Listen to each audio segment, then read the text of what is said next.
entorno. Volvamos a la portada de The Economist, sin duda el punto fundamental de esta mañana, que le decía antes de verla. Bueno, antes, The Economist, el negocio del gas de Rusia nunca se recuperará de la... Bueno, a ver, vamos a parar, esperar. Vayamos a la portada de The Economist. Vayamos a la portada de The Economist, esta no, la portada, y luego volvemos al tema del gas. Aquí, vale. Vamos a poner, que lo hemos puesto desde el principio, dos fotografías más clave de lo que es el tema geopolítico importante. Por un lado, lo que está diciendo Macron en esta portada de The Economist y que hemos visto antes de cómo Europa puede desmoronarse rápidamente y cómo dice que Europa está en un daño, en un peligro mortal. Señalando un discurso clave alrededor de cómo se ve ahora mismo la fotografía por parte de Macron de una Europa que tiene un peligro geopolítico fundamental en este entorno. Miren el siguiente gráfico, alrededor de cómo The Economist dice esa titular que decíamos antes, las cosas pueden desmoronarse muy rápidamente. Dice Manuel Macron, lanza una oscura y profética advertencia a Europa, es decir, un mensaje apocalíptico de Macron sobre si no se prepara Europa, cuáles pueden ser las consecuencias que lleven a que Europa tenga un problema en el conflicto o en un posible conflicto futuro con Rusia en este entorno. Volviendo a lo que decía The Economist sobre el petróleo, sobre el gas ruso, aquí tenemos el negocio del gas de Rusia, es uno de los mensajes que más abundan esta mañana en la prensa internacional, lo tiene también Bloomberg. El negocio del gas de Rusia nunca se recuperará de la guerra de Ucrania. Las esperanzas de un rescate chino parecen cada vez más vanas. Hay un mensaje evidente de la prensa anglosajona, lo lleva Bloomberg, lo lleva también The Economist, alrededor de cómo el negocio del gas, con el último dato que conocimos en la jornada de ayer de caída de ingresos por parte de Rusia, le lleva a Occidente a decir que el negocio del gas, aun con el cambio a China, que había sido el gran sostén hasta ahora de la economía rusa en el lado energético, se estaría perdiendo. Dice, las esperanzas de un rescate chino, se refiere de rescatar todo ese gas que Europa ha dejado de comprar, parecen cada vez más vanas.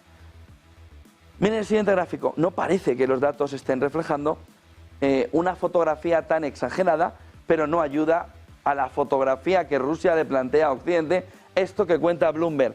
Gazprom reporta las primeras pérdidas netas en 24 años, reflejado sobre todo por el movimiento de caída de precios.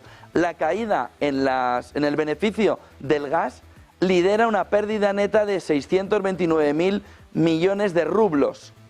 Dice, los ingresos de petróleo y de la parte de electricidad se incrementan el pasado año, pero la caída en picado del precio del gas le llevaría a Gazprom a un movimiento de pérdida neta primera en 24 años.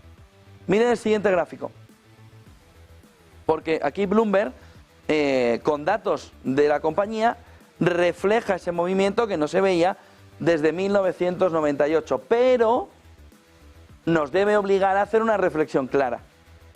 Si la culpa es, o lo que ha provocado, la palanca que ha llevado a Rusia a esta situación es el movimiento de Europa de dejar de comprar y la sustitución por China no completamente perfecta, bueno, no completa nada, ni perfecta, sino el movimiento de precios del gas debido a cómo Europa se había tomado todo el gas posible para protegerse de lo que pudiera suceder en el movimiento de una desconexión con Rusia del gas. Porque fíjense en el titular de antes de Bloomberg que dice ni petróleo ni toda la parte de utility, de electricidad, tiene caídas. Income from oil and power utilities, es decir, los ingresos del petróleo y de la parte eléctrica se incrementan en el último año. ¿Dónde está el golpe? En el gas. Y en ese movimiento del gas hay que ver de qué manera, volviendo al gráfico de Bloomberg, hay un movimiento en el que acelera la compra, los beneficios Gazprom por una Europa que se come todo el gas, y el movimiento luego de caída cuando Europa entiende, de manera acertada, que no tiene esa necesidad de compra de gas ya, porque está hasta las cejas, porque el precio ha caído, y el precio ha caído porque la demanda también se ha reducido, sobre todo en Alemania, por lo que está sucediendo económicamente.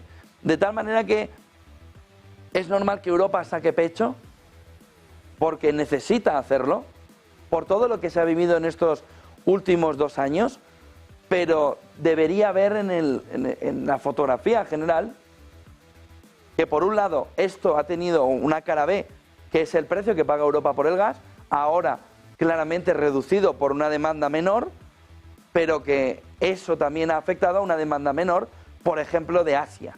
De tal manera que tenemos una fotografía clara de primeras pérdidas en 24 años de Gazprom, muy afinadas alrededor del gas, pero no del petróleo y de la electricidad, que es donde, por ejemplo, tenemos el tope, el price cap alrededor del petróleo, y tenemos gran parte de las sanciones.